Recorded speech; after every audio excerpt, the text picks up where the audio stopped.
Two quick things. Did you happen to catch the cover art for this podcast? That sign was made by Mike Hansen, and it is freaking awesome. Just wanted to say thank you to Mike one more time for making such an awesome thing for us. The second thing is the audio is a little bit off this week. Really sorry about that. Long story short, the wrong microphone actually recorded the entire podcast. 100% my fault. I will get it right next week. Nevertheless, we have a podcast for you. Hope you enjoy it. Thanks for listening. Shut up and sit down.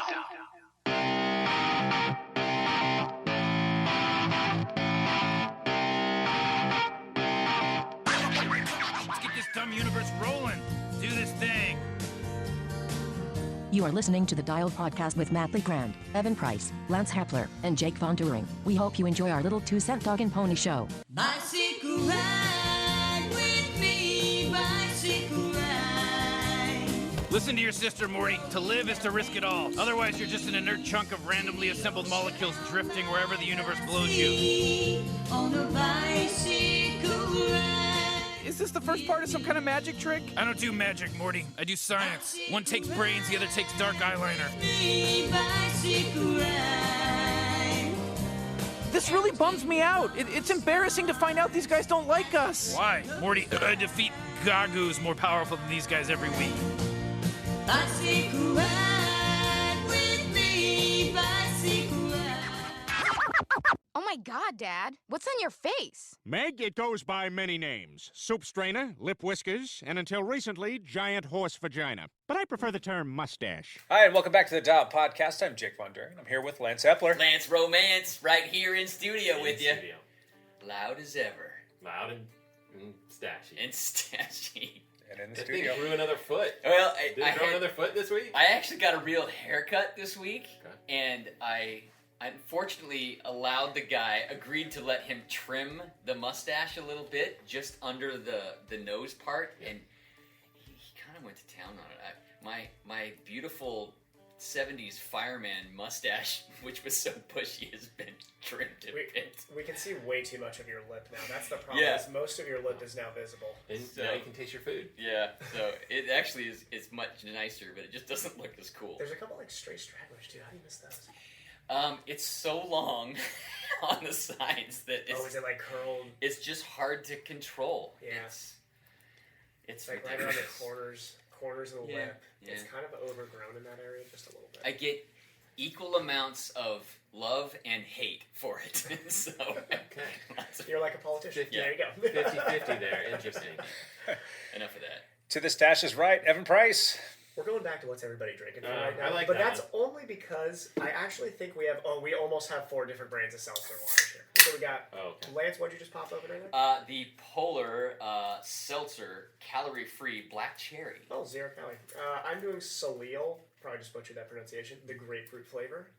Matt is Spindrift, which was on Guy Raz's How I Built This past weekend, maybe? Or it could have been 2 weeks ago. I don't know, whatever. It's been recently that was on. And Is he still doing TED Talks, or did he move on? Guy Raz does a couple of things for NPR, but one of them is How I Built This, which is like companies talk about how they build their companies. Gotcha. I don't know if he does TED Talks stuff. I think he moved on. Well, he did it for a long time. He was the voice of TED Talks on their podcast and whatnot. Oh, okay. But yeah, I think he moved on. Sorry, little slight tangent This there. is grapefruit flavored. Cool. Cherry lime, Polar. There you go. Not cherry. It looks like cherries. It says cranberry lime. Get it right, Jake. Well, I wasn't reading. I was looking at the picture. Cranberry lime, Polar, 100% natural, seltzer, calorie free. Right. Kevin's right. Matt LeGrand. What's up, ladies and gentlemen of the internet? What are you guys sipping on, ladies? I don't know. Moving on. that was less than We just crushed that intro today. ideal. Yeah. Was it like a D minus? It was a D. Yeah. It was a D. Okay, solid D. Right? I can roll with that. Yeah, that's fine. Evan, backpedal. All right. I was in Bend this last weekend, I didn't even know you were going to which bed. was fun. It was like a day and a half trip. Okay. That's how long my vacations are now, which was a blast. Yeah. Just shove a lot of fun into like 48 hours, basically. I saw you did a century in Bend. Yeah, Or yeah, something. Or that was maybe- fun. Century Plus. It was Or like more? 117 miles or something. Yeah. Yeah. Yeah, I was gonna do 120, and then there's so much So it was beautiful weekend, incredible. But I still have a headache from the amount of pollen that was in the air. There. Oh yeah, it's like that yellow thick pollen. Yeah. I looked hilarious when I got done because I could tell on my arms. I'm like, oh man, I'm getting like a yellow film on my arms, and I could like while I was riding, I would like scrape it off, and it was like thick on my hands. I'm like, this has got to be all over my face too. And I got done, and Cassie and her friends drove up to pick me up in a Sun River Village before we went somewhere, and they come to pick me up, and the very first thing they say is like, what is wrong with your face? And I'm like, I'm assuming it's yellow, isn't it? And yeah, it was a thick film of yellow was just all over my face. That's interesting. I've never noticed it being that bad there. It was, yeah, because I've been there multiple times, and I remember pollen, but not to the point where I'm like in a coat of yellow. Yeah. Bloomed. So I was sneezing for Did it work well as sunscreen? You know what? It may have been because I actually put sunscreen on this time, which I never do otherwise. Yeah. It probably stuck to the sunscreen, I bet. That could be it. Gotcha. Yeah, it wasn't just brushing off me. But yeah, outside of that, yeah, that was basically like the big ride. Oh, I got to hang out with our good friend Nate Ansbaugh. Went on a trail ride with him. Oh, cool. Absolutely awesome catching up with him. Yeah, how's he doing? He's doing well. Nate is a doctor, so kind of ground zero of COVID, dealing with it. Yeah, dealing with it frequently. Ben has been doing better over the last 3 weeks, I think he said. So he's been able to go out and see people now. He was really fully quarantined for the first probably 2 months of COVID, he was saying. Yeah. But yeah, he's we went for a beautiful trail run on Shevlin Park. Has anybody been to Shevlin, around Shevlin Park? Right, yeah. Right in really close right to Skyliners. Yep. Yeah, so here's the awesome thing about running at Shevlin Park too, is like when you're sitting in the parking lot, you can see 4 million cyclists going up and down that road there. I mean, Skyliner is like the road to ride on. Yeah. I mean, you just watch like 5 pros ride by you, and then an 82-year-old guy out on his mountain bike, and then a 12-year-old with his kids. It's awesome. It's just such a cool cycling Did you guys area. go out to dinner somewhere nice, or did you guys stay in? On Saturday we stayed in and made pizzas. Right. Yeah, it was good. And then Sunday we actually didn't really go. We went out for brunch one day, which was cool. Yeah. Excellent. And outside of that, yeah, trip been done. Next weekend, doing the Everest on Saturday. So all the long rides I can get in. Attempting it. Yeah. And that's all. Are you gonna taper this week for that? Yeah, but I'm doing intervals all week. I'm just not doing any ride over an hour and a half, basically. Okay. Mostly time limited, but also just because I don't want to be tired. So, yeah. That's good. Yeah. Don't want to be tired for that. I've heard shutting off the engine entirely is bad, and doing anything long is also bad. So whatever in between. Sounds right. Gotcha. Yeah. Matt, you want to backpedal? Yeah, I've been working. That's all. Just a lot of work. Oh, I sold a bike, so now I can't bike. Did you sell your road bike? Sold my road bike. Yeah. Who bought it? Someone I didn't know. Really nice guy, new to biking, and I was just trying to give him as much stuff as possible. Like, here's an extra set of tires, because I don't know. I talked to Jake about this, but like those tires are super old, and you tell the whole story on those tires, Matt. So Matt's had this bike ever since I've known him. Ever since I've known of him. Changed the tires on that bike. That's an impressive. Those tires need to be retired in like the tire hall of fame. And they haven't had like any flats or anything. I mean, they're not good tires either. How many years? More than 5. 4. That's amazing. No, it's more than 5 because I met Matt 5 years ago. Yeah, it's pretty amazing. Matt, I have a bike that I bought in April that I've already changed the tires on. Here's the thing, I ride the TT bike a lot, and you go through tires, right? Like, things start to thin out, and then when I get flats, I just change it, basically. Yeah. And this one, they're thin, but I'm like, well, I'm going to wait till I have flat, and then, so I did all of training camp on that bike. Right. Like, it's fine. Yeah. Done all this Everybody stuff. else flatted in training camp, probably, right? And it's one of those most everybody. I'm just going to go until I get a flat on this, and then that just never happened. And so I gave him 2 Conti 4000S tires. These are good tires. Swap them whenever. You know? I said I would ride this until it flats, and then I would make sure I swap them. But didn't I see that you did like a gravel-ish ride? Okay, so story behind that is so I'm selling this my back pedal. I'm selling all my bikes, all of them. Good price, whatever. Get them out the door. Let's go. We'll get some new stuff. Buy some stuff from at Matt LeGrand. Yeah. So someone came to. So I started to get nostalgic about all the bikes I have, and the cyclocross bike that I have is a great bike. It's steel bike. It's very durable. You know, it's got its own issues or whatever. But I was like, I'm gonna go take this one out for one more ride because there's 2 people that wanted to come look at it. I was like, this thing's gone, right? So that bike's still for sale. Neither folks bought it. Well, I was expecting you went and rode it and like one rode guy, the bike. One guy like biked over to look at it, and I was like, he's not gonna leave with the bike. He's just biking over to look at it. So, and then another person kind of just like didn't have time to do it. So there's I think that bike will sell pretty quickly because it's priced for $600. Yeah.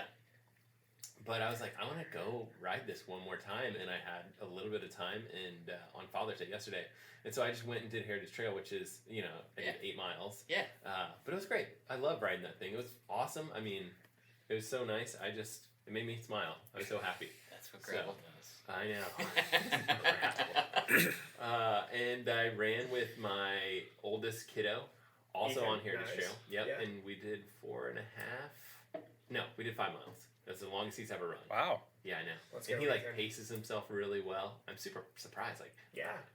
What 10-year-old paces themselves? Wow. But Ethan's Not also zero. way smarter than He's way smarter your than average all of us. 10, Yeah, put together. Yeah. So that was awesome, and my Achilles has been feeling better. So That's good. I got to, That's know, good. talk to my PT after this, but Mhm. I'll probably give that guy a pat on the back or something. 'Cause It's not Achilles is feeling a little bit better, It's not, and I'm gonna give Ethan credit for that.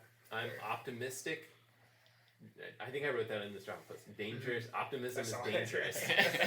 I wanted to comment so badly. Yeah. So I've done a couple of little runs this week, and then my big long run was 5 miles. So It's much more reasonable than when we were doing little runs in that, or no runs in that 10 Oh. miles was the long run. this is important to the podcast about our triathlon podcast. I swam in a pool for the first time. Oh yeah. The That was pool huge. opened up finally. The pool opened up, and I swam. Is And it's that not the really college open, but it's open to master swimming and team swimming. Gotcha. So if you're a part of those 2 groups, you can go in at those specific times. They have lots of rules Yeah. and stuff like that. But I was able to swim, which was awesome. So did that. That's refreshing. It was awesome. And then I timed it with a video where it's like giving away a swim bag swim from bag, yeah. from Blue 70. So Cool. very Nice. cool.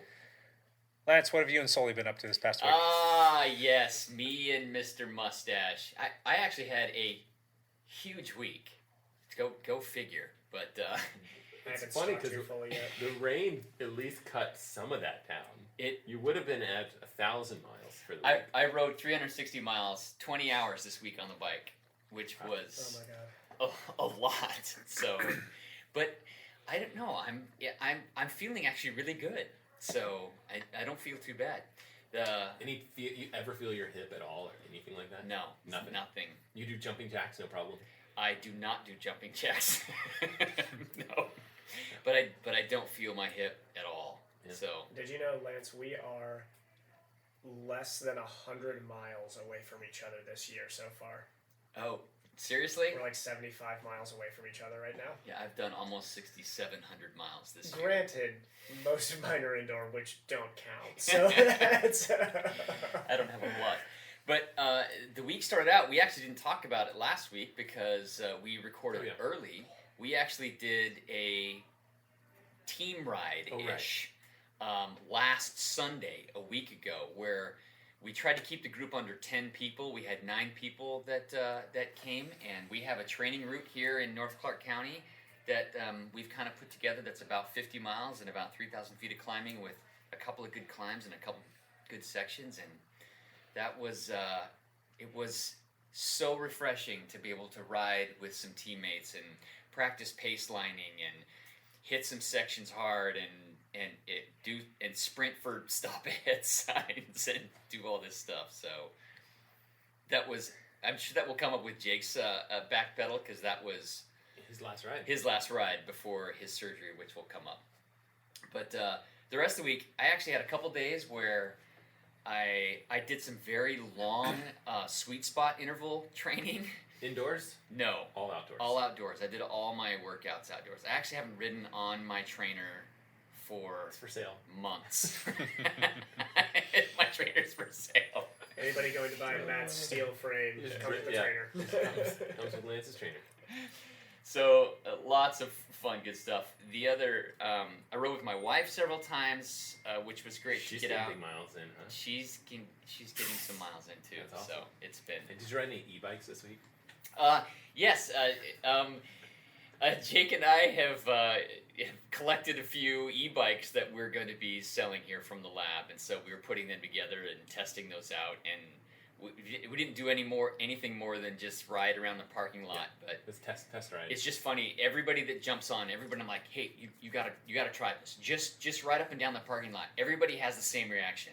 Just big smiles. It's like, what the heck? This is awesome. That's what you hear. So and then it's followed up with giggling, Yes. and then perma smile. It's just giggling. They're just so much fun.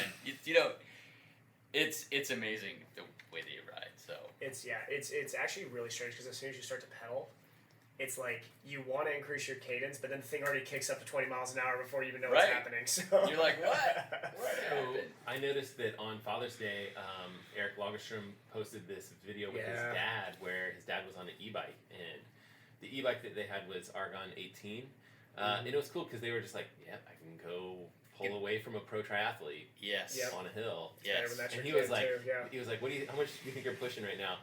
And he was like, maybe 100 watts or something. Yeah. And Eric's like, I'm going about 320. He's Just like, and you're pulling away from him. And he's pulling away from him. Yeah, they also rode with his sister too, who actually just took her pro card this last year. So that father has 2 professional triathletes for kids. Yes, he does. Good job. He deserves an e-bike. You should listen to this podcast. That should be your license for an e-bike. Because he might listen to it. Eric might? Well, Eric's dad. Or Eric's dad. He's a cyclist. Yeah. In the area, so. Cool. Good family. Exactly. Good It's genes. a nice family too. I did a couple other team rides this week. One on Saturday, I met up with 4 other teammates down south of here: Andy Levine and Mike Guyvan and John Hatfield and I can't remember who else was on that ride. Mark Locktiff and Shabadoo. Chris Hannell. Chris Hannell was there with us. We had planned to do 100 miles. It was pouring rain though, and we were all kind of doubting whether we should start, but we did anyway. It looked like it was only going to sprinkle for about an hour. It didn't. It poured rain really for like 4 hours. But we only ended up doing like 65 miles because we It's a lot in the rain. we cut the loop out. The funny thing was, this was a strong group. It was like pace lining with this group. It was flat.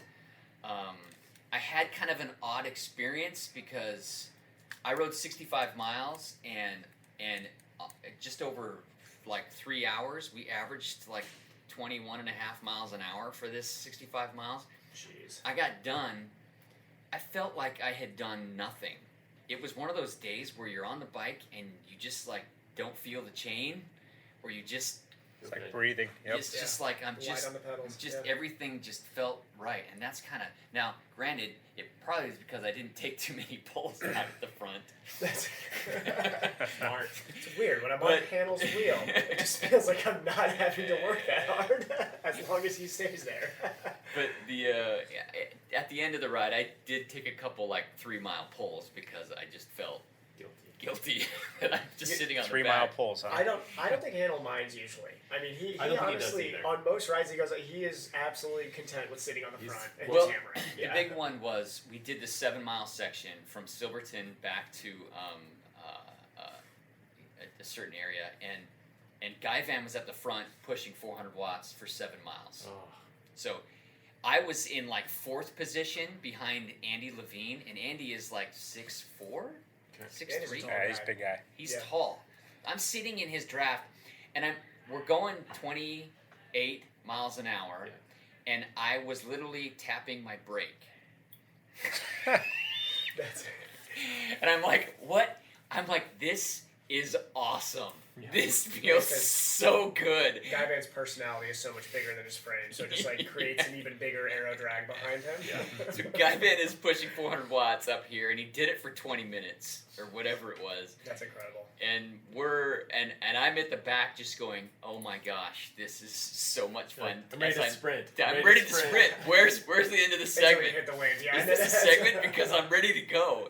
I did not go because it would have been not cool for me to go. because I literally sat back there doing For 20 nights. My heart rate was like 110. It was like dumb, and you just don't realize how, because we've all been riding by ourselves, and you forget what it's like to ride with a group. Then you get in a group, and I'm like, oh my gosh, the draft is so awesome.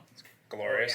Oh, yeah. It was glorious. So that was a lot of fun. Thanks for letting me tag along on this super fast ride. We cut it short. It's a good group, man. We're all soaking Oh, wet. yeah. That is a strong group. And then yesterday was Father's Day, and most everybody was busy with Father Day things. But I got out with Tonk and Hannel and Ian Gibson, the four of us. This is Tonk's last non-Father's Day. Yep. Yep. His So very last one. So the four of us went out and did the same dialed training route that I think we're going to try to do every weekend. We're gonna try to get some people to come do it every weekend. Is this the Washougal Loop kind of thing? Or? No, it is the North County Loop. Oh, okay. Yeah. So it goes. It's Mike Myers' old loop. Yeah, Well, except plus there's a whole nother top. we to added that, another 20 miles to it. Oh, which did is you? Okay. beautiful. We should just start going all the way up large for that. No. So there's plenty of work. So yes, okay, good. We're in agreement. There's plenty of work to be done. It's like 50 miles and like 3,000 feet of climbing. Evan did the ride with us the week before. Evan did it. So fun, right? Yeah. But yeah, the four of us, we just had a blast. It was just the four of us, and we attacked a couple segments and took down some records. And Tonk took a big one. Tonk took a big one. That Powell KOM is subtly, in my opinion, that's the hardest KOM to get in Vancouver. I think Twinkie's effort of that was just crazy. The fact that he took that by 9 seconds is. Was this the Powell Road? Just the Powell Road. Just the climb portion. To the stop sign, Yeah. Okay, so it's from stop sign to stop sign. Stop sign to stop sign. That's Yeah. a nice one. Because I didn't know that the base one is from further back. I didn't realize that KOM is actually like an extended one from before you take that right-hand turn. Yeah. I always assumed it was just the stop sign to stop sign. Yeah, Tonk got that as well. You got both of them. Yeah. Mm-hmm. So we just had a good time just chasing things and setting each other up and sprinting for stuff, and so it was phenomenal. Tonk's just collecting stuff before he leaves. He's trying to get all the major climbs in Clark County before he leaves. He wants to leave a legacy. Yeah. They're going to be hard to get. We're also making a segment for Forest Home that maybe not too many people are going to... There may only be a couple names on that list, let alone the one that Sean Martin already did, which is the 10K. The 10K. There's only 4 people on that one or something? Or? Yeah. Yeah. 5, I think. Five, yeah. Randy Frost just did it. Oh, did he? Like a week or two ago, yeah. Very cool. Yeah. Very Ran cool. 10K, so. Good for him. Good job, Randy. Funny thing was, on this ride, we didn't even realize it, but Jake was stalking us with the camera, and we didn't notice it. He was out in his minivan taking photos of us riding yesterday. Stole the wife's grocery getter. We didn't. I even looked directly at the van, directly at the driver, which was Jake, and didn't realize it was Jake because I was so focused. A little cross-eyed at the It's moment. a pretty inconspicuous van, too. It'd be hard to pick out in the group. Yeah. Hat and sunglasses helped as well. It's a very good private inspector van. Yeah, I did the minivan here today, and no one could find me. No. Very stealth. Lance is very easy to spot out. But I will You say and that Jake are your conspicuous. minivan has lots of stickers on it, so it does have. He cleaned it up. Oh, okay. Well, there are magnets on the back for my wife's running group, but Right, yeah. but yeah, I mean, Did you take those off so they didn't No. know who you were? I figured they weren't going to notice them, so. How did you? Were you like driving and taking photos, like one arm on the wheel? And, Well, you only have one good arm. So. I was about to say, yeah. That Find My Friends app. So I was using that. It was a little bit of a challenge to nail down exactly where they're at because it was lagging that day. So it was like telling me like what their last coordinate was like 10 minutes ago. Then it wouldn't update when I was going out to find them. So I ended up driving a lot farther than I should have to actually finally track them down. I was telling Lance the story. It's like I get to a spot and it like finally updates and it's like, oh, they're like 7 miles this way now. I'm like, ah. So I finally found them, and I just found a couple turnouts. Went ahead of them. Snapped. Sitting in the car, didn't get out of the car. It just oriented the car so that the driver's window, where I was sitting, obviously, I could roll down the window and I could get a good composition and grab a couple photos of them. So, and they never knew it was me. We didn't know. I got home, I processed the picture, and I posted it up on the team awesome. the team Team Instagram. Instagram page. And Lance is like, What? "What? How did you get these photos of us?" because we didn't notice he was there. Yeah. It was funny. It was awesome. It was a cool surprise that he was out there doing Yeah. that. Yeah, Training fun. us. Yep. So that's enough of me. I had a huge week. I feel awesome right now. So go figure. Cool. I knocked out 1 hour last Yes. week. Yeah. 1 hour on An Swift. hour. Yeah. Yeah. And that's in my book. That's a win based on what I had expected for last week. I didn't think I was going to get any, so 1 hour was good. I was able to maintain my goal for the year of over 500 hours. So You were able to do the team ride, the abbreviated team ride with us the day before your surgery. correct. That was a fun ride. We had a blast. 9 great people went out there. We hammered it. Had to eat a little crow on that chicken and waffle segment. Missed Evan by 1 second on it. missed 1 second. 1 second. Did you see what we were doing? I didn't get many. So I didn't get any KOM updates. Oh, but we I thought had that a a- couple Well, you of mine didn't were lose. taken. No, you didn't lose anything. I didn't lose anything. No, we missed the chicken and waffles by. I thought a I full lost like to second. the fire station. You or lost something. that yesterday. Oh, I lost that yesterday. Yesterday. Gotcha. It didn't give me a text. But then when I went and your saw email. somebody's ride, It's an email oh, they that's emailed me. attached. Yeah. Yeah. But yeah, the week before, me and Jake were scheming to take your segment. Oh, Well, and sorry, remember guys. we took bets on whether or not he was going to show up.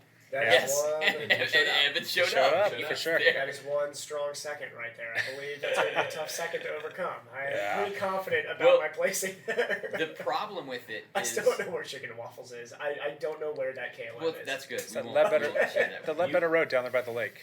Gotcha. Okay. You know what's Yep. funny Yep. is he picked up on that ride like another 2 or 3 KOMs that, as you guys were like scheming to snag one of his.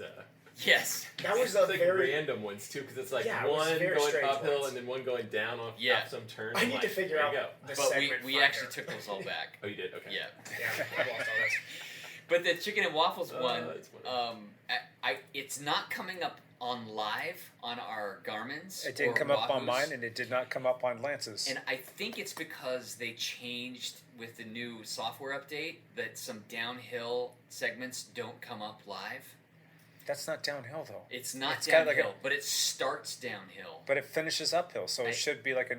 Regardless, I can't think of another reason why it won't show up on our live segments because we're always going blind when we're chasing it. Oh, that's because Yeah. I googled how to hack into Strava and make sure it's a Nice live work. segment update. Nice That work. showed me, yeah. So we I figured set out that up. technology this last week. We set that up knowing that you had like a or like a group that you were racing in when you were doing You got that it. Vantucky hustle, whatever. Oh yeah. So you got I was on Mike Meyer's wheel probably Right. when I got that, and was probably just like cycling through to take a pull. That Yeah. was not Yeah. me like getting Yeah. away. That Yeah. was not. So we kind of let you guys turn left there, and we kind of like were Yeah. looking around. We went straight, so we rode up a little bit so that we could get a little bit ahead of steam How did coming I not downhill. notice this? I did- because we only pulled 4 people to do it. Gotcha. We floated Okay. to the back And before we we turned floated left. to the back before the turn. So you guys all turned, went down the hill, Yeah. and we just kind of. That's so fun. I had no idea that happened. I had zero idea that was going on. Yeah. Was that when me and David were at the front? Because I think we were just talking away and I wasn't even paying attention. It's possible. Yeah. So Okay. there was 4 of us in there, and we set it up, and we didn't really specify who was going to take it. No. Yeah. It was like, all right, whoever's in the right position based on how everybody was feeling was going to take it. And we had it going pretty well. I mean, Handel gave us a good lead out, even though he's tiny. He doesn't Yeah. give much of a draft, but still worked. And then I think I came around him for the second pull. I think that's right. Then Lance came around. Anyway, the way that it was set up, I thought that Handel was going to come around and take it. And then I'm looking and nobody's coming around, and we're starting to go up the last little pitch, Yeah. and nobody's going. I'm like, well, crap, I'm going to go. And I didn't know exactly where it finished because the road is kind of changed. I just didn't know where it was at because Yeah. the live segment wasn't coming up. Yeah. And there was like that moment pause where I probably lost a second or two there, and I think I let up too soon. Strong So second. Strong second. I will Yeah. take that to the bank. I still have a KOM in So, Vancouver. user error there for sure. But we'll get you. We'll get you. That's okay. I need to get a few more so that my bank isn't completely gone. All right. So that was a great day, though. We had Super fun. good workout, kind of left it all out there, and it was kind of nice to wake up the next morning to go have surgery and have my legs be a little sore and fatigued. Yeah. So that lasted for a day or so, or at least until they gave me the pain meds. Went in and had surgery, and everything kind of went all right. I mean, I definitely was in pain, and it was done arthroscopically, so I've got 3 big bolt holes. I mean, when they jammed all their parts and pieces in there, and they took out some bone, they took out some bursa. They took out, cleaned up some cartilage. They took out scar tissue in the joint capsule. They broke up all of the adhesions in the joint capsule, and everything kind of seemingly went as planned. I mean, I'm hoping that that's the the final straw in this whole saga. Do you have some numbness or anything in the area in the shoulder? It's just little spots. I still have some from the axial nerve damage from that nerve being torn in there, but I don't know. Everybody keeps commenting that my shoulder looks like it's more in a natural position, that it looks fuller, and I just think it's because it's swollen and you can't see all the atrophy in there. But I get to sit on this damn thing called the continuous passive motion machine, where I only put in 1 hour on the trainer this past week. I put 15 and a half hours on the continuous passive motion machine. So passive motion, 15 hours. Track it on training It's as exciting as it sounds too. I swear that thing needs to come with some elevator music, so that when you're just sitting there, just going like super slow, you're just raising up, do do do do do do, it's just going up, and it just goes back and forth and back and forth. So, long story short, I have to do that for 30 to 45 minutes a day, 5 times. That's a lot. That adds up, you guys. I think there's a lot of material here for like a really funny TikTok video. Maybe. I think like we could have Jake and like multiple. I don't know anything about TikTok. No, I know. Do I know you know a lot what about TikTok it. I is, know a Evan? lot about it. This last weekend, I figured out that it's a thing. So, I think that what we could do is we could like have Jake in different scenarios in his life with like just the passive range of motion machine going up and down with the elevator music in the background. And it's like a little 3-second clip. It's like boom, boom, boom, boom, done in 15 seconds. Yeah. Put it on Matt's YouTube channel. TikTok. Yeah. So I get to do that, and then I'm at physical therapy 5 days a week with Evan, and then I've got my home exercises. So all things tallied up, you're looking at over 20 hours of therapy-related stuff for about 3 weeks. A part-time job with shoulder. When do you get to quit doing 5 days a week with Evan?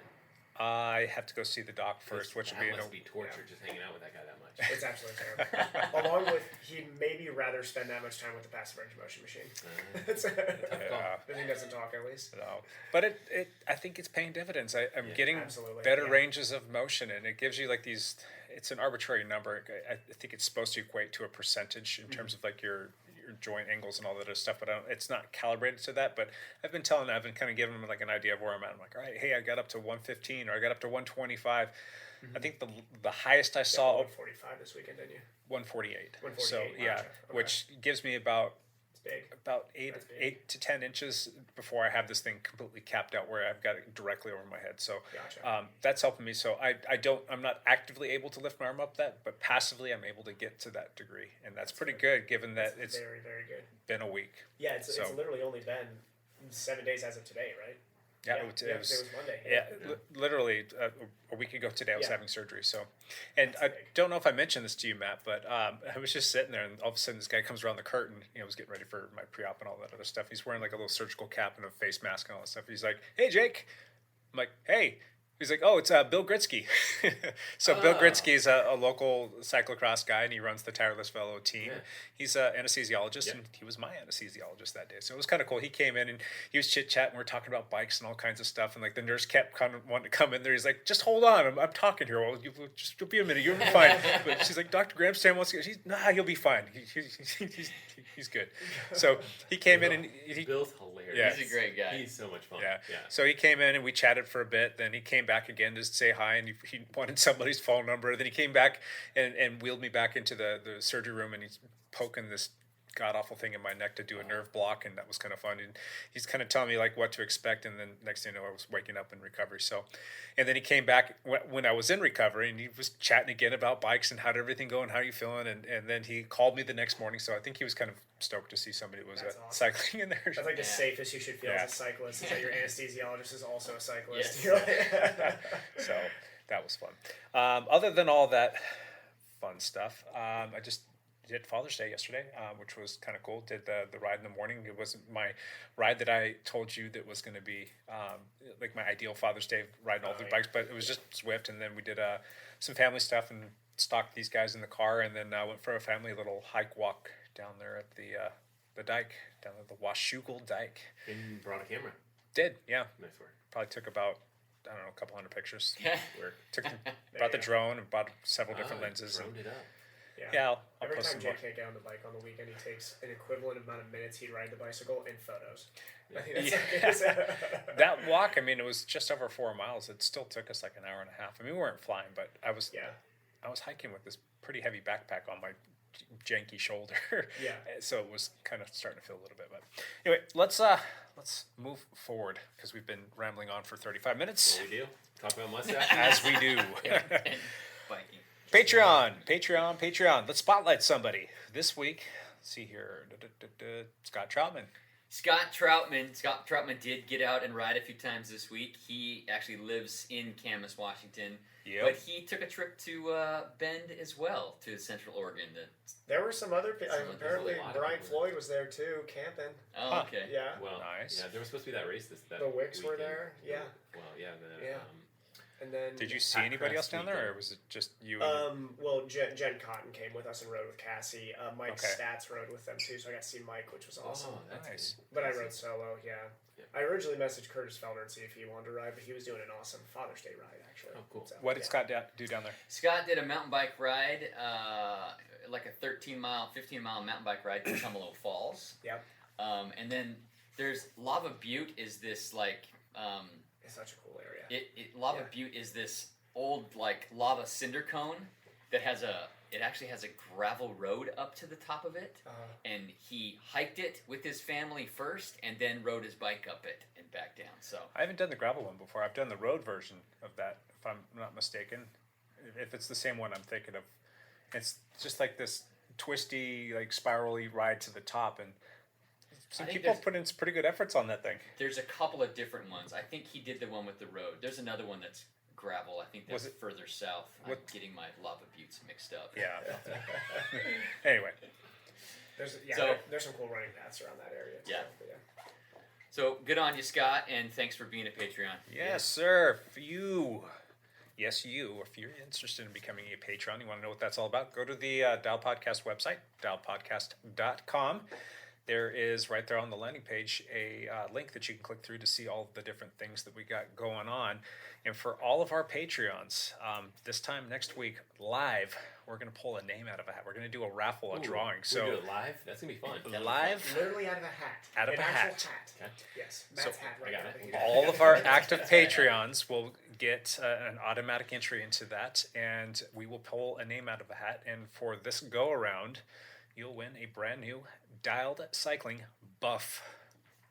A buff. I got one right here. I've actually been riding with it on quite a bit lately, even though we're phasing out of this, but we might have some races coming up, and one of the rules with the races is you have to have a buff when you're passing people. So I've been trying to ride with it even when I'm not, to get used to it. It sucks. But if that's what we got to do to race, I'm going to do it. Yeah. Well, if you're on like a trail or something like that and you're passing walkers or whatever, it's just so nice to be able to just pull it up. So I wear mine to Costco and to New Seasons and a bunch of other places too. So it's in my opinion, it's a lot more comfortable to wear, and I think it stays on a little bit better than your typical face mask. But anyway, long story short, anybody who wants to become a Patreon between now and then will get added into that. Matt's putting on his triathlon mask. There you go. Yeah. Nice. I'm missing the thorn. Yeah, they'll get added into that drawing that we're going to do, and that will be live on the podcast next week. If you have any questions, reach out to us. We'll be happy to answer. And thank you again to all of our Patreons. Champ, it's your turn. Come here. Champ. Champ Bailey here. Hey, Champ. I got lots of news. I think it's better than your hair. It's funny that there's lots of news. There actually is. Considering there's no races. There's no races. But there is. There's lots of crazy stuff. There's people doing crazy things. A lot of news happened this week. First thing, there was an actual real road race that happened yesterday. Yeah. So the Slovenian National Championship in Europe, and it was won by Primoz Roglic. The best name in cycling right now. Just because. Also the best name formerly in skiing. Yes. Primoz Roglic. He beat Tadej Pogačar. Yeah. Pogačar. I don't know how you say his last name. I know we're both saying it wrong. We are, yeah. But Polka car. But yeah, so very cool that there was an actual road race. I don't know many details other than it actually happened and Roglic won. I was looking for a video stream of it, and I haven't seen anything yet. So yeah. So, but it is the one bike race that it is the biggest news we have. Secret race. Actually, and all that we learned is that Primoz Roglic is still fast. Yes, and he won. Is that nobody in Slovenia is still faster than Primoz Roglic? Lots of Everesting news this week. Yeah, because a lot of drama. Lots of people have been Quite Everesting. Lots of people have been getting out there and doing it. Of course, the big news is Lachlan Morton. So we've talked about him on the podcast before. We're kind of fanboys. I love Lachlan. He's amazing. He's Are you crazy. kidding me? Awesome. He's actually a crazy person. Yeah, like he's exactly. certifiably a crazy person. But I think that's part of the mystique of Lachlan. Yes. Part of the love that we have for him. Broke the record on the Cocobelly Trail, which was mountain biking, and then he goes out in Everest, breaks the world record, and it was not official. Nullified. Yep. It was nullified. Because he did it in like 7 hours and 30 minutes, something like that, and it was nullified because he used bad GPS data, and he was like 1,000 feet off. He was like a lap off. Right. So he didn't do it. Which, what's interesting about that is, so they announced this attempt was disqualified. However, going forward, we're going to adjust the rules, and you can propose a route that will be sanctioned. Yes. And they give you a certain amount of laps that you have to do. I think that they get it. Like, they like the fact that people are doing this. It's very popular. They want the record to be broken. Yeah. But they want to have it be like this legitimate thing where you do this thing up and down, you do it correctly, and then it has the correct distance. And so I think that they're trying to reach out and be like, hey, this is the thing that you can do, and then the course will be verified, and then go for it. And we'll try to be quick about verifying attempts.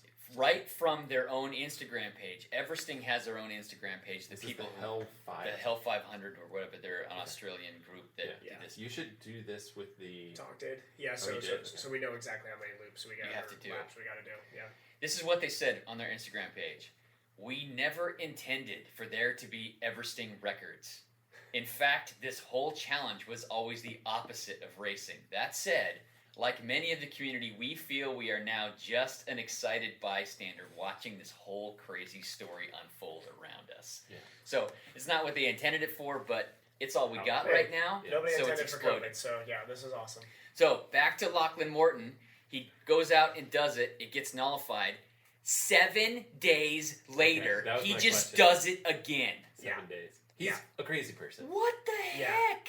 He also, before that first attempt, had done 2 legit training days going into that. Like, actual, I think, what was it? It was like back-to-back 4-hour days with, like, lots of intervals, tough stuff in there. And then just woke up and asked his dad, he's like, hey, do you mind handing bottles for me? Yeah. And his dad was like, sure, I'll go hand bottles for you. And he starts and then just decides, like, going for it. Let's just keep going. Let's just go for it. So he goes back and does it again and breaks the record by 10 minutes. With the correct elevation. With the correct elevation. So he went 7 hours and 29 minutes. Yeah. Phil, did you see Phil Guyman's video? Yeah, so Phil Guyman, he goes out, breaks the record. His record gets broken immediately after. Before he can even get his video up. Yeah. He decides, okay, I'm going to do it again. I'm going to train for 2 months so that I can do it again. Lachlan just went out and did it again. Presses pause for a moment. But Phil put it so well that, so Lachlan, outside the fact that he does not have results on the World Tour stage, I think if you talk to enough World Tour riders who know Lachlan, he's one of the best climbers in the world. Right. He really is. Yeah. I think he took a year or 2 years, I think, away from pro cycling. Yeah. He's just not that neurotic Lance Armstrong type A person, which I think is why we love him so much, is he's just this dude who loves to ride bicycles. Yeah. And is really good at it. Because when he was a Conti pro, when he was young, and Phil talks about this in the video, he's like, oh yeah, he was kicking my butt when he was 19. Yeah. He's like, we all knew that Lachlan was going to be maybe the best American cyclist at some point. Yeah. It's just amazing. Not American. He's Australian. Australian, my bad. One of the best World Tour cyclists. It's just amazing to me that less than 7 days later, he just went out and did another 7.5 hour. But I think that's his MO. I mean, that's the kind of stuff that he does these crazy adventures, Well, And he they're did the UK ride, which was insane. If anybody's seen that, and I YouTube think it's video. just like all the way across the UK. Yeah. like the stuff that you're like, oh man, that is hell, and he'll just do it. Yeah. Every time. Yeah. Like Yeah. and then just do it again the next day. Like Yeah. he's just a crazy person. So How much does he weigh? like 110 pounds. No, like he's nothing. probably 130 or Yeah. 135. He's a very lean thin. guy. Yeah. Yeah. It's tiny. And he can produce watts. And He can put out produce four. watts. So, and for anybody who cares about the normalized power on it, because now I'm obsessing over these numbers as we look at this, he put out 4.5 watts per kilo for that world record attempt. Jeez. 4.5 watts per kilo for 7.5 hours. Everybody, do yourself a favor. Go onto Zwift, create a workout, put it 4.5 watts per kilo, and I want people to comment exactly how long they can hold 4.5 watts per kilo. And Zero. imagine doing it for 7.5 0 hours. minutes. I find it very interesting that their team that he's a part of, this is the Education First group, Yeah. just is doing cool stuff. Yeah. And Yeah. the thing that's interesting is that whole organization was like as it was being defined, that was part of it. Like we're gonna do cool stuff. Yeah, we're gonna ride world tours. We're also gonna do cool stuff. Yeah. Like that to me is like Dirty Kansas. Dirty Kansas. Leadville. Well, yeah, I mean like pretty much. Yeah, Leadville was one Yeah, of their original ideas. They do tons of cool. They've done a bunch of cool stuff. But they also rode in the Tour de France last year. Yep. So I just Yep. think it's amazing. By far my favorite team. Yeah. So Absolutely. I'm very curious to see. Alex Howes did a really cool ride this last week. Was Lance about to I was just gonna move was on. Champ about to mention that? Okay, Yeah. so Alex Howes did a ride from speaking of EF, cool ride. Yeah, Alex yeah, Howes, yeah, that's the right. U.S. national champ, did a ride basically from the mountains to Kansas. He Yeah, went from from Boulder. Boulder, Kansas. home in Boulder, just Yeah. jumped on a bicycle and rode to Kansas. Yeah, all flat. Anybody who's ever done that ride knows that's just some amazing mental endurance. No climbs, but a lot of mental endurance. That group is super interesting. It's more interesting that they started that last year Yeah. with like world tour races and stuff like that, but also doing all these interesting things. And now it's like, no, all we have That's now. the cool thing now. That's all we Yeah. have is interesting things. We don't have world tour races, so I feel like They're the most paid attention to team right now. There's nobody. I mean, I don't know about like that, give it but- a year, but yeah, I think it's super interesting what they've done, and maybe they just lucked upon this. Well, I don't know. COVID is not a lucky thing, but like Yeah. they're set up to do it to handle it correctly. Yeah. So I think they're good for U.S. cycling too. I mean, Absolutely. they're putting cycling in the public eye, and they're doing Yeah. cool stuff. So they're making it fun. Yep. What else you got there, champ? Speaking of difficult feats, Mm-hmm. Lane Meyer went out oh right, and rode Yeah, this is crazy. 100,000 feet What? in one ride. So he more than tripled Everest. He climbed. How many hours did it take? He him? climbed 100,000 feet. single climb up and down. Single climb up and down. Oh my. 585 miles. It took him 60 hours to do it. I feel like that's a really fast time for that. Did he stop and sleep? I do not believe he stopped and slept. Because I know like some of the endurance riders can do that, like ride Yeah, 500 and they'll stop and sleep for an hour or 500 two, miles going or around. so. Yeah. Well, I mean, so usually when they do the like self-supported, cross country thing, Yeah. like the first one they ride straight through the night, and so they Yeah. start in Oregon and they end up all the way Yeah. west somewhere, Colorado, before they even take the first rest or whatever. It's Yeah. crazy. It's super crazy. A couple crazy things about this. That's insane. He's 19, from Massachusetts. Excuse me. Wow. He's 19 years old. He is a cyclocross rider. He's on Cannondale's cyclocross development team, Okay. and he went out and did a 60-hour ride. So pretty crazy. Did he ride today? I don't know. Can somebody check on that for us? He did it He's done as cycling. Yeah, he's done with it. He's done. he did it as a fundraiser for Black Lives Matter. Oh, that's cool. Incredible. I think I've done 60 hours in a month once, and I think I've done 100,000 feet in a month twice. I think. I have no idea. This if I've kid done did 100,000. both of those things in like a In 60-hour one time. ride. Yeah, one ride in a 60-hour time period. Wow, that's 100,000 insane. in a single ride. To bring it back to locally, we have a local rider, Stephen Hartzell, who's also a cyclocross rider. Yeah. He rode the Oregon Outback Trail, which is all the way across the state of Oregon in one go in backcountry on gravel roads. Wow. So is that south to north or east or west? South to north. He started in Klamath Falls and ended up near the Dalles. So all the way from the south border to the north border. Did you of get lost at any Oregon. point? I feel like it'd be very easy to get lost. He did it in he did it in one go, 364 miles. Took him Wow. 26 hours. He did it straight in 26 hours. Broke the record for it, also as a fundraiser for Black Lives Matter. Wow. So, way to go, Steven, and way to go. I want to give them both like $1 million to their. I mean, to It's unbelievable. BLM. I mean, that's incredible. That's. I'm still right now a little shocked over the 100,000 feet in one effort. You're 19 years old. 19. One effort. Do world tour? I mean, if I was a world tour team right now, You'd be looking any at world tour team, I would be looking at that kid right now and be like, somebody sign him a contract tomorrow. That Cannondale engine- did. Yeah. EF, here I we would come. be getting him away from cyclocross as quick as possible. Okay, hey, a little bit more about that. 60-hour ride time, 72-hour total time. Okay. So he did. Slept. Oh, he good. Did I mean, something. He well, and slept also or you're something. descending, so there comes a safe point where it's like, okay, you can't be descending on So a there's, bicycle after there's 48 hours. eating and sleeping in there probably Yeah. 2 naps and some grub. The segment was 1.8 kilometers long. He did it 183 times. Do you think he counted or did he count in tens? 'Cause I feel like counting one by time, like one at a time, would be way too much. That's just with like a 600-700 foot climb then. Oh, I don't know. Something but like that, That's phenomenal. Champ Bailey out. Bailey out. Thanks, champ. It's like a minute to absorb that. All right, today let's talk about our summer suggestions. Summer suggestions. Summer suggestions. I suggest you listen to this because there's not much racing going on. So, yeah, just want to kind of run through a list of stuff, some possible challenges that you can look at doing, maybe some other places to explore, some training suggestions for racing. Do all the ultra endurance things now. Do them all now. And then maybe a few things you should consider putting in your garage or in your bike pack or whatever. Just some last little things to consider for the summer that might be kind of cool for you. Well, let's run around the table. Lance, why don't you get us started? Oh, we're starting here right with me. Mm-hmm. You know, with racing, all a big question. I actually am signed up for race this weekend. I don't know exactly if it's a good idea to do it or not. It is a gravel race in a very rural part of Oregon. They limited the field size. We have to wear neck buffs. So I think if it actually goes on, I'm going to go down and see kind of what happens. So I don't know. I think I don't know. My gut feeling is it should be okay. I mean, well, it's, you don't have people flying A in from all gravel- over the world. a small- yeah, You're gonna yeah, a small- You can separate yourselves. Yeah.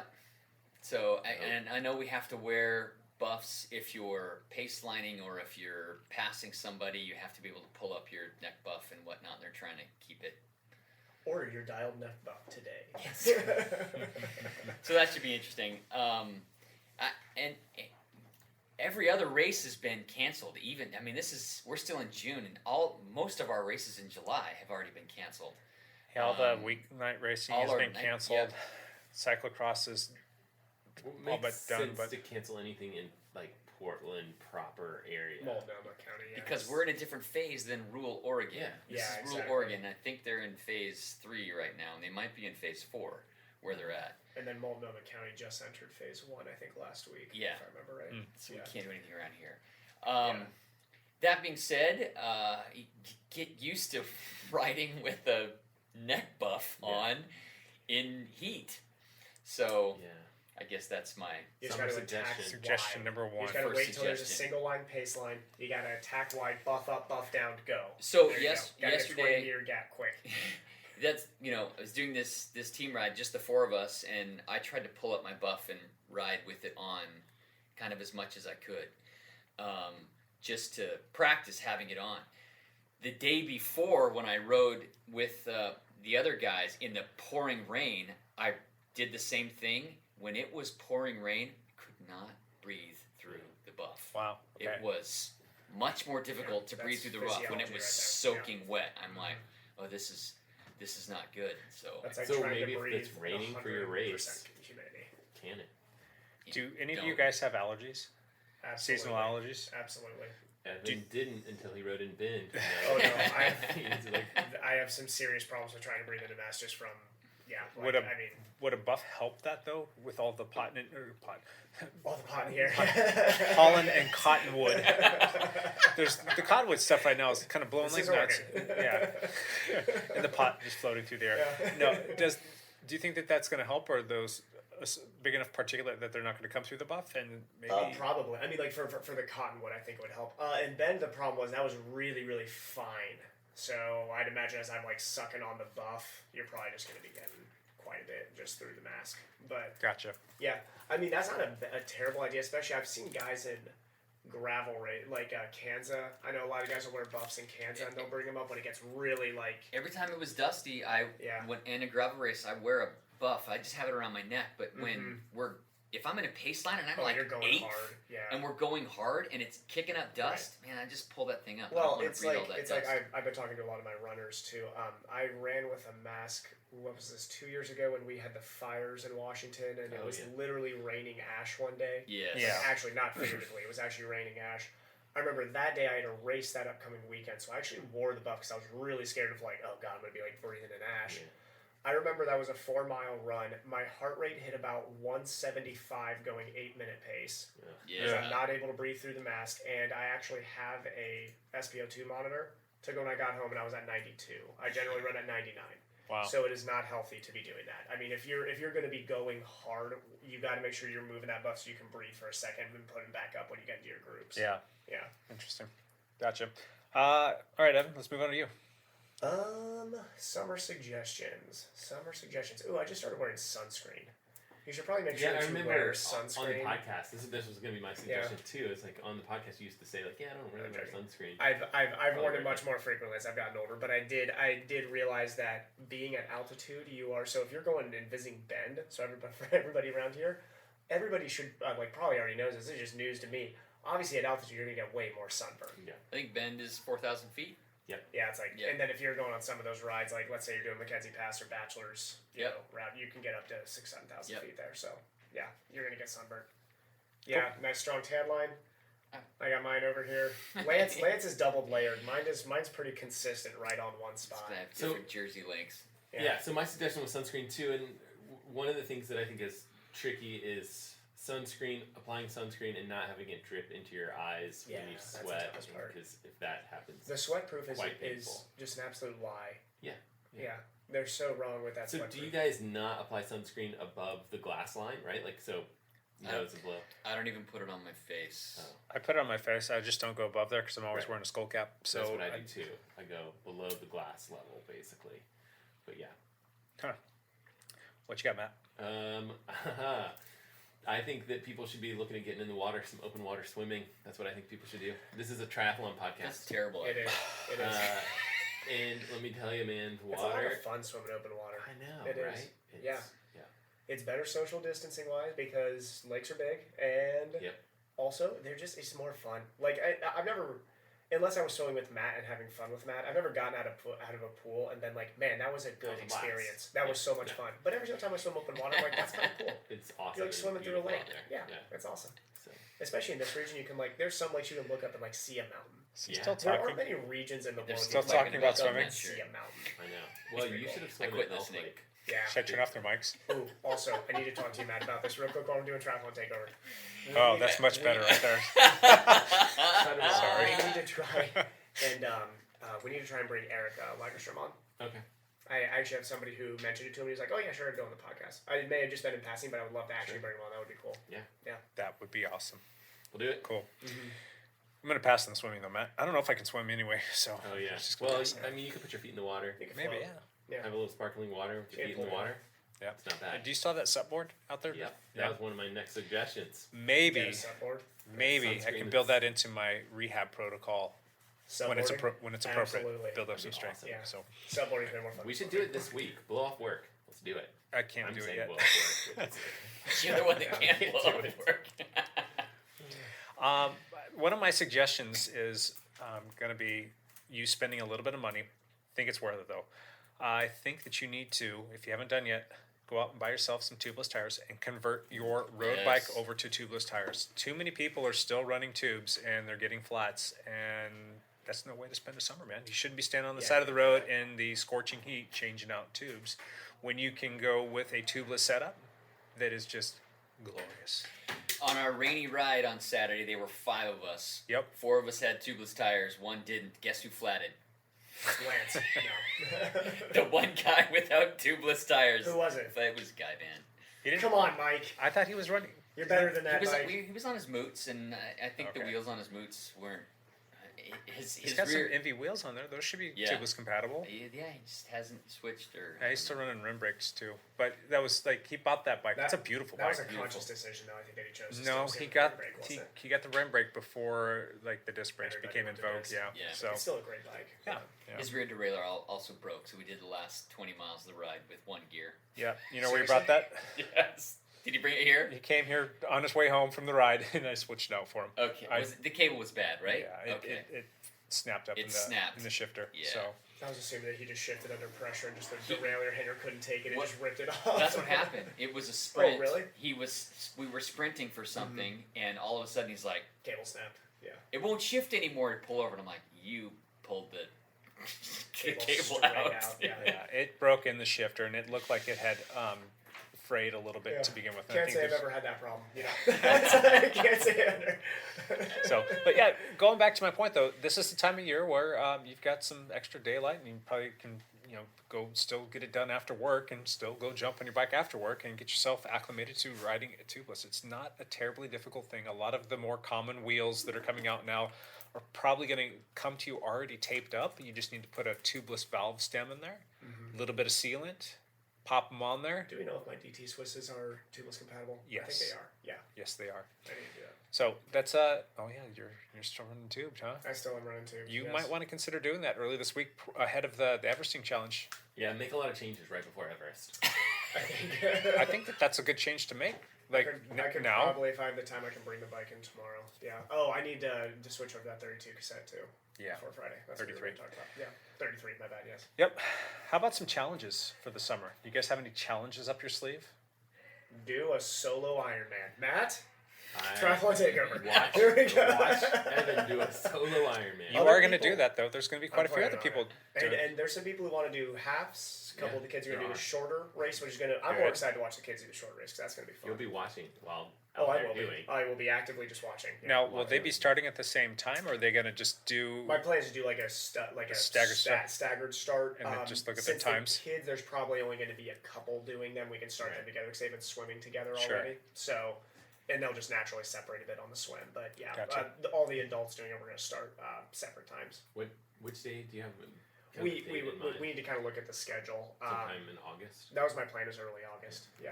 How about you, Matt? Yeah, I think that now could be a time to potentially sell your bike. The bike market is crazy hot right now. It really Put any bike up, people are knocking down your doors to take it off your hands. So. If you need to sell a bike, if you have, a shed full of bikes, Lance, I don't know how many you got. I have more than one. It might be worth considering throwing some. I just bought on an old town cruiser actually. Did you really? Yeah, a really old red Schwinn. Yeah. But you also have a couple bikes that are. Well, older. we didn't really buy it. Charms. Cassie's friend just gave it to us. Specialized, but you're not gonna get rid of that. You're gonna keep that crux I'm riding forever. Yeah. Yeah, that thing's never gonna. But yeah, I don't think Jake actually keeps any bikes around. He's trying to ride bikes and people are trying to steal them from underneath him. So. I think Jake owns technically like bikes that he's actually riding at this moment is like one. He always it's like one bike. But Lance, you could probably sell some bikes. And I have some bikes. And I got. Why do you still have bikes? Don't you still have triathlon bikes? I have a time trial bike. You still need one just in case you do stage races. Yeah. Maybe. Probably just too small for me. Yeah. I could. The last time trial if it's that too I small borrowed for you, you should probably sell it. Sell it to Tonk. Tonk needs a time trial bike. No, he doesn't. Yeah, he does. True climber. I've got one. Got a little challenge for you guys. I did this probably 4 or 5 years ago. And I did it because it was after my stepdad had passed away from cancer, and I just kind of wanted to do something that I thought was kind of neat, something to kind of honor him, but it was just a thankful thing. And I started in August, and if you want to do this with me, you can start with me on August 18th. It's 100 days of riding, consecutive days of riding, and the 100th day lands on Thanksgiving. So that would be the 100th ride in a row. And I did this a couple years ago, and it was actually quite cool. I think my minimum that I said that I had to ride was an hour or 10 miles. It was one or the other. Because sometimes you jump on the mountain bike and you can go ride, but you're just not covering as much mileage. But it's a minimum of an hour each time. So I want to do this again this year, and it's not really that difficult. There are going to be days in there where you simply want to just say, not today. but you're like, all right, I'm gonna do this. Committed, yeah. You're committed, and it kind of holds your feet to the fire. You get out there and get it done. So that's something to consider. And it's the summer still kind of falls into the summer time start, and It's a good habit building thing to do, definitely. yeah, it was fun. I did count trainer rides on it though, so it doesn't necessarily have to be outside. But again, the caveat is it needs to be at least an hour. So Lance is like, nah, I'm doing it outside. I love that. Running Mine's or probably pretty swimming. close to that, yeah. So maybe you triathletes could log an hour of some sort of activity. But if you're interested in doing it, I will do it this year starting on August 18th.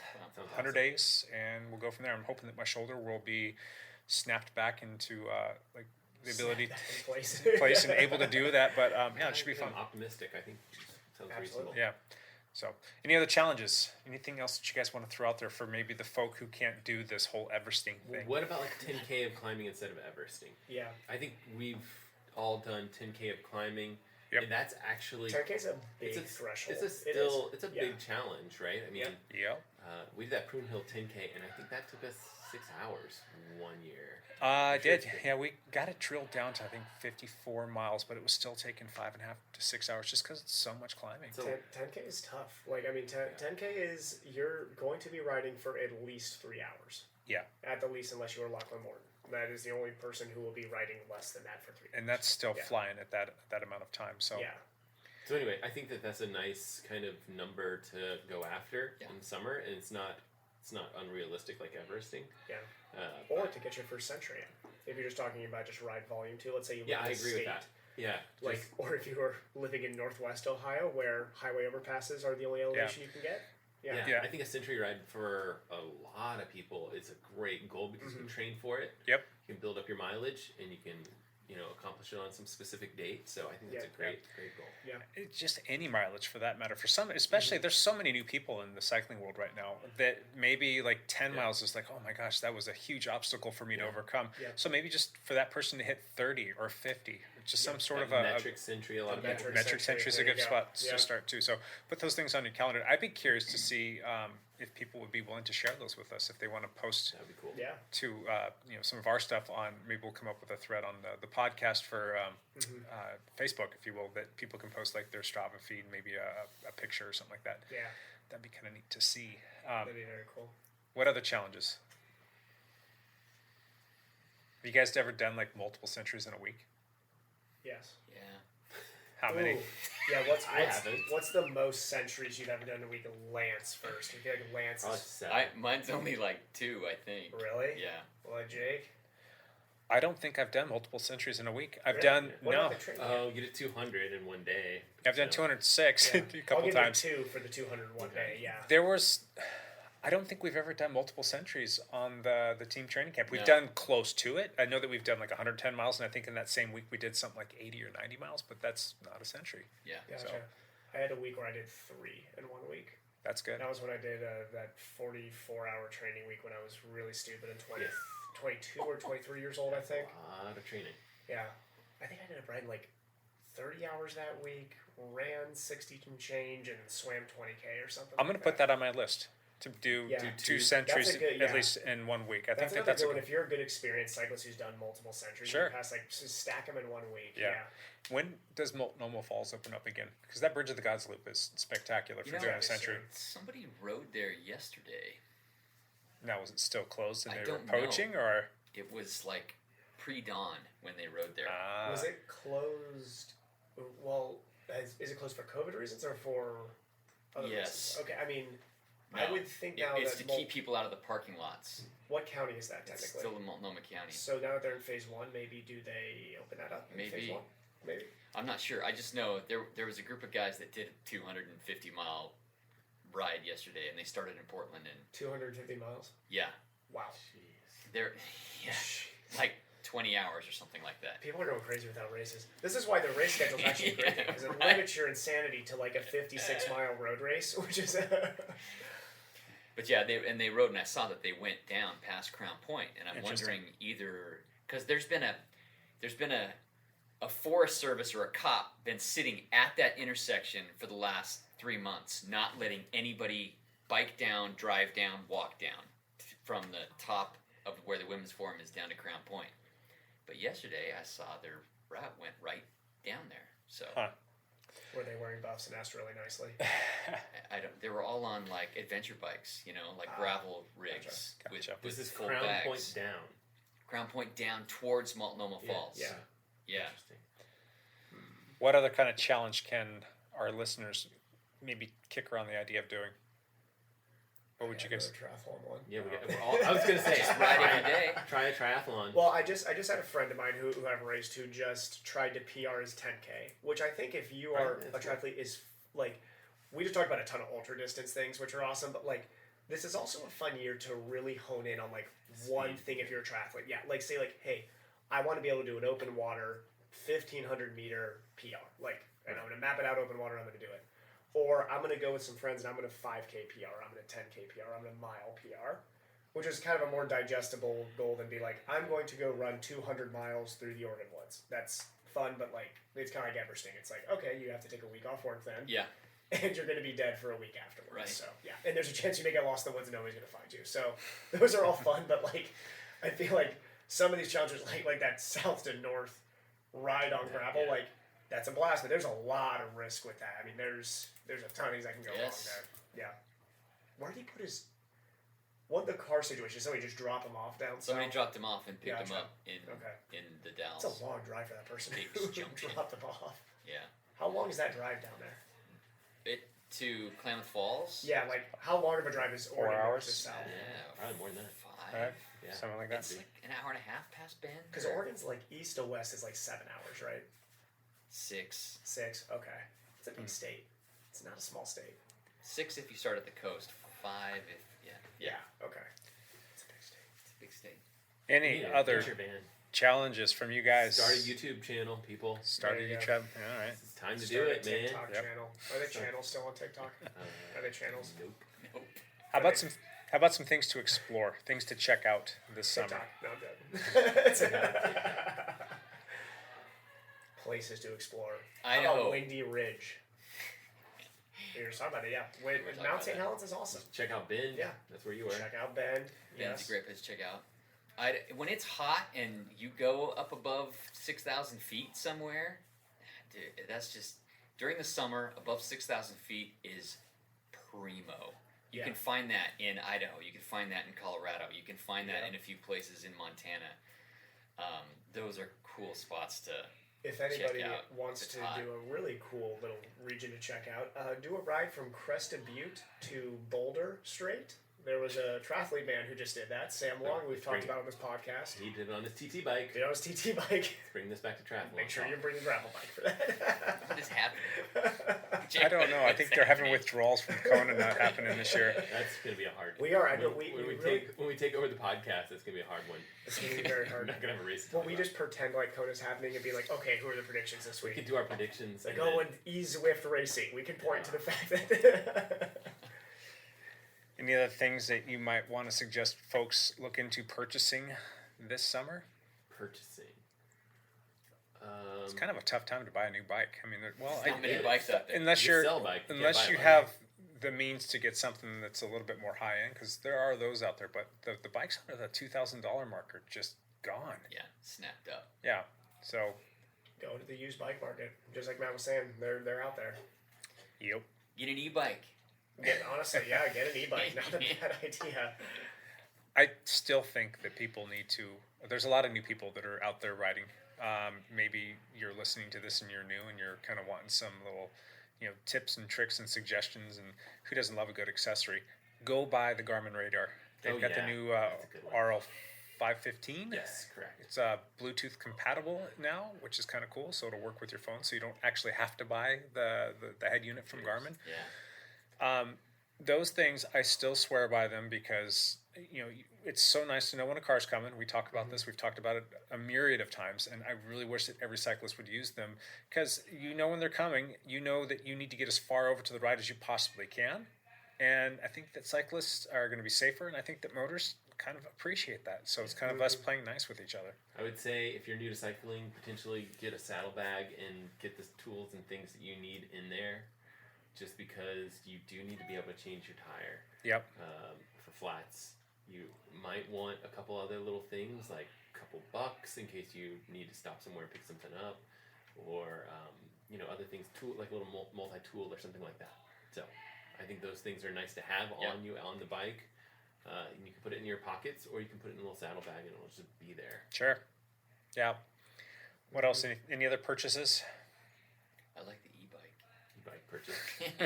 I think a sun one, but having a hand pump is really nice. I agree. Because everybody on these long endurance rides, there's a good chance you're going to run out of CO2 at some point. You can only carry so many CO2 cartridges. I love being the guy on the group ride that's like, they're like, pump. you can use your CO2, that's fine, but like, I got this hand pump if you want to save $2. Right. Yeah. Has anybody turned down a hand? No. Like every single time you're like, People hey, who's got the hand pump? And as soon as you hand him the hand pump, it's awesome. Yeah. I turn it down almost every time. You use CO2 instead? Yeah, I'll go to the hand pump if I need to. I don't want to It's spend. faster. I don't want to spend 5 to 10 minutes pumping up my tire. I want to hit it with air, be done in 5 seconds, and get on with the ride. I bet I could pump up a tire. Ooh, that would be a good little contest for us to do. Evan, How I fast can you do. get? I can do 10 tires to your 1. Yeah. 10 to, Not no, not 10. There's I no can inflate way. 10 tires to your 1. You want? No. We will do this. Oh, we're gonna do this now. We're gonna do this now. Yeah, I'm just gonna hit him with Oh, CO2. with the CO2. I thought you meant with the hand pump. I'm like, I am slow, but I'm not that slow. No, with the CO2, yeah. With the CO2, okay, but what would be the PSI we got to get to? 80, I don't care. 80, not 90. We'll go to 60. I'll still smoke you. 60? Yeah. Okay, so you think you can get 10 to my 1 and 60 starting Yeah. at 0 for each one? You have 10 wheels lined up, This flat, is going to be fun. and I'll have CO2s for each one of them. Okay. I'm gonna waste $20 doing this, but I'll crush you. $20. I'll crush. Does anybody want to be our Patreon for this contest? You just It's a $20 bet, guys.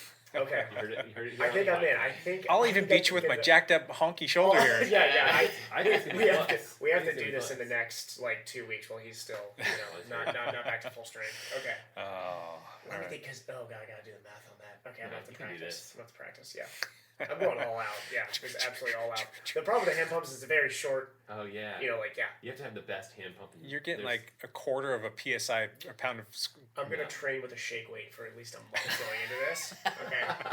Matt, I expect to see this on your Perfect channel. exercise I think tool I for have this. a good hand pump that's like big, so you can get some volume in there. Matt, this will be no your best cheating. YouTube video No- ever. no You And did it's lead this. outs. got a Yeah. cord, so you can really work. There it. you go. Okay. Yeah, Yeah. you know, Just you have a know, hair that compressor one. attached to the Let's hand see if I pump. can Must find that use own equipment. one. He doesn't have anything. I do. Cassie has 2 hand pumps, and we both take them now. Uh-huh. Yeah. I take an emergency CO2 just in case. Hey, real quick, do any of you guys ever use the U.S. Forestry Services, like kind of their mapping, just to kind of look at like service roads and whatnot for maybe some route planning on a gravel adventure? I have not done that. I've only used Drive with GPS or Strava. I suppose to they route would plan. probably integrate those in there. Yeah. I want to start doing more of that. I'm still like reeling from that gravel ride that we did. Like it was Yes. like a week or 2 before I had my surgery. Like I want to go back out and do that again, but I want to do more of that kind of stuff. That was such a fun day on the bike, and I want to go do it again where I'm not in pain the whole time. So I'm just trying to think of like what's the best resource there. Is it Strava? Is it Ride with GPS, or is it U.S. Forestry Services to see where they're at and then go map something out on Strava? I don't know the answer there because I've only used Drive with GPS or Arm Under the Mountain for Gotcha. local things. Gotcha. I think somebody did that Washougal loop or that gravel ride that we did because I got an email from some guy that Yes. did it in Portland. I don't know who he was, but A guy named Sean Corey went out yesterday. Yeah. Yeah, and Sounds right. went out and did a big chunk of the loop that we did. Yeah. Yeah. Looked like he had fun. He had fun. And like a week after that, somebody had seen our ride and took 3 or 4 friends and went out and did the same route Oh, that really? we did. Yeah. Good. Yeah, somebody that followed me. So that was cool too. Good route. Yeah. Good route. All right. Anything else that you guys want to toss out there to folks for summer? Things that they might want to consider doing or buying or The other crashing thing, or stuff? when I think about summer and I think about the heat and your body's water needs change in the heat, and this seems like a ridiculous thing to bring up, but you have to drink more water if it's warmer out. So I have buried myself deep in a hole more than once because I was trying to conserve the water that I had on a hot ride. Yeah. And that has come back to haunt me a couple times. Gotcha. So make sure you do that. Yeah, look into things like I know we were just talking about this before the podcast, right? Martin, Yeah. however you want to pronounce it. The gels. Yeah, well, but they also have a drink mix too. Yeah. Very expensive, but they do have deals throughout the year.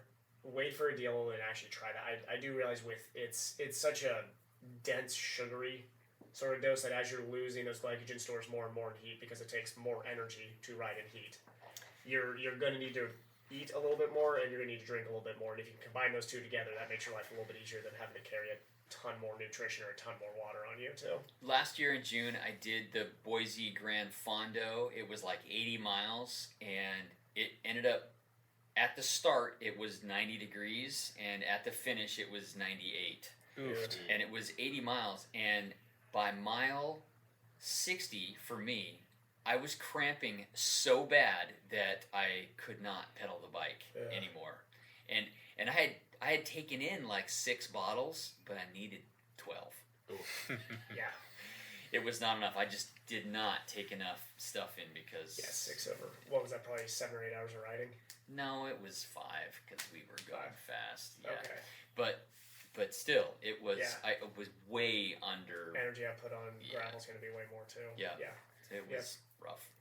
How about scratching that competitive itch? How do you guys feel about everything going on in Strava land right now with people going out and hammering sections, but there seems to be a lot of teamwork going into some of these segments? I maybe? love it. We have no competition, so we're all chasing segments on. I'm just waiting for Tonk to move so then I can plan out when I go after all of his separate ones, which are going to take a monster effort each one. So you could do a team effort or just wait until the people you're chasing have done their efforts and then you know what you got to shoot for. Yeah, so that's true.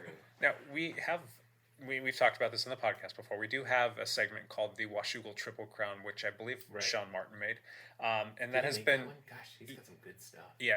He's made some of my He made that one... A couple years ago. Probably about 2.5, 3 years ago. I know it was before I had my accident, and I remember going out there and doing it. And at one point in time, I think I had the KOM on it, and now I'm barely hanging on to the top 10. Yeah, all these people have come over from Portland. It's always Portlanders. Yeah. Well, does Jordan have it right now? No, it was... He had it for a little bit. Jordan had it for a bit. Guy Van had it for a bit. And Tonk just took it this... Tonk just took it this week. On Friday.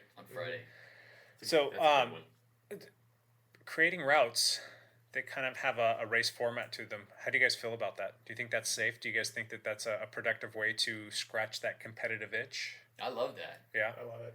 I think it's solid. I mean, the thing that worries me is... It's the segment safety, but... Yeah, safety. I mean, are you turning a lot of right turns? Are you turning left through traffic? There's things like that I would be worried about descending. Yep. Intersections and descending are definitely the top 2 issues there. So, depends on how people are building their segments, I guess. Build them smartly, and I think it is a good way to scratch that competitive itch. I think that's a lot of fun to do. Yeah. It's nice when there's a little bit of variety, not so much crazy steep climbing for some of us bigger guys, so that we can contend. Oh yeah, the safest KOMs are the ones that go straight uphill and end at a dead end. So, yeah, exactly. Yeah, that would... basically Livingston and Larch are your 2 best options. Right. That would be something that I would suggest to folks, no matter where you live. I think that you could probably come up with something that's somewhat safe. It's always kind of nice when you're doing it counterclockwise because that really allows you to make right-hand turns at stoplights and stop signs, which kind of lessens the, having to deal with traffic. And then make something in an area that's not going to be heavily populated or densely populated with tons and tons of traffic. Put all those little key ingredients together and maybe challenge your friends. I think you can even challenge your friends on Strava too. You can send them the link and say, hey, it's on like Donkey Kong, let's go race. Yeah. So that's one other thing that I think that people can do to virtual race than actually virtual racing. Yeah, for sure. And if safe out there, people. If nothing else, go find a big segment or it can be even a little one and try and best your PR. I think that's a good way to kind of go out there and train and get good training effect. It's going to be like a heyday of like gravel KOMs too. Just as traffic gets bigger and bigger in big cities, you'd hope that gravel segments become kind of the thing to go to now. Yeah. What's funny, the KOM that we lost yesterday on the gravel ride, that Jake and I think we had tied on a KOM on a gravel ride. But not many people had done it, and we had stopped for like 4 minutes. Exactly. And then so the guy who just rode through it actually got the KOM because we had stopped him. We didn't even know it was a segment, but stuff like that. Getting these gravel roads out there and having segments on those, and it's so much safer. Yeah. Gotcha. All right, I think that's enough of that. How about one last thing? Matt, One last thing, buddy. I always have a YouTube video for you guys to watch. This week, I think it's swimming related, but you can win this swim bag. It could be a bike bag. It's a swim bag, but it could be a bike bag. Could it be a run bag though? And yeah, but mostly probably not run bag. Probably it could not be a a run cycling bag, or it could be a swim bag, and it's Okay, from one or Blue the 70, which is a super cool company. They're up in Seattle, and it's nice because it has like a wet compartment and all these different things. So if you sweat a lot, like Lance, you might need a bag Yes. like this. But all you have to do is go watch the video and comment on it, and Blue 70 is going to send it out to anywhere in the U.S. So go check it out. Cool. I'll try and find something more cycling related next week. Want to give us that YouTube channel one more time? YouTube.com/MLegrand. Or you can search for Matt LeGrand and choose wisely. Choose the pop star. The pop star Choose or the me. pop star. Evan, one last thing. This Saturday, myself, Jesse Tonkinson, and possibly my guy Ben. I'm not calling him out here, but possibly my guy Ben will be joining us for doing an Everest on Forest Home. Cool. In fact, my mom's going to be in town for like the first time, and she hasn't been to Washington. Really, I think she's only been out here once since I moved out here. Is she going to bike some?